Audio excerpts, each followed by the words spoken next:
Naxçıvan Muxtar Respublikasının ölkənin əsas elektrik enerji sistemi ilə birləşdirilməsi, eyni zamanda Azərbaycan, Türkiyə, Avropa beynəlxalq enerji dəhlizinin formalaşdırılması məqsədi ilə Zəngəzur xəttinin tikintisinə başlanılıb.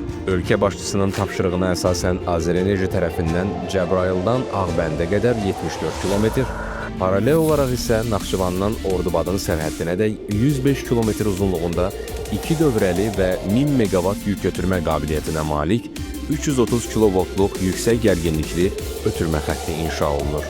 Araz çayı boyunca bir sıra ərazilərdə isə dağlıq və qayalı massivlərin yarılmasından keçən xətt Azərenerji tərəfindən son dərəcə mürəkkəb relyef və ağır iqlim şəraitində çəkilir.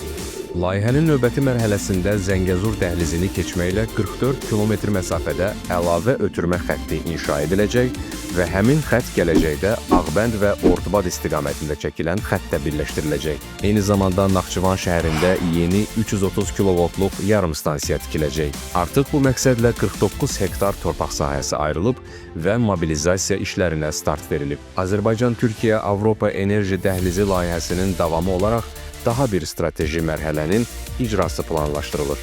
Belə ki, 230 kilometr məsafədə Naxçıvandan Türkiyəyə 400 kilovoltluq ötürmə xəttinin çəkilməsi və ölkə tarixində ilk dəfə olaraq 400 kilovolt gərginlik sinifi üzrə çevirici yarımstansiyanın tikilməsi nəzərdə tutulur.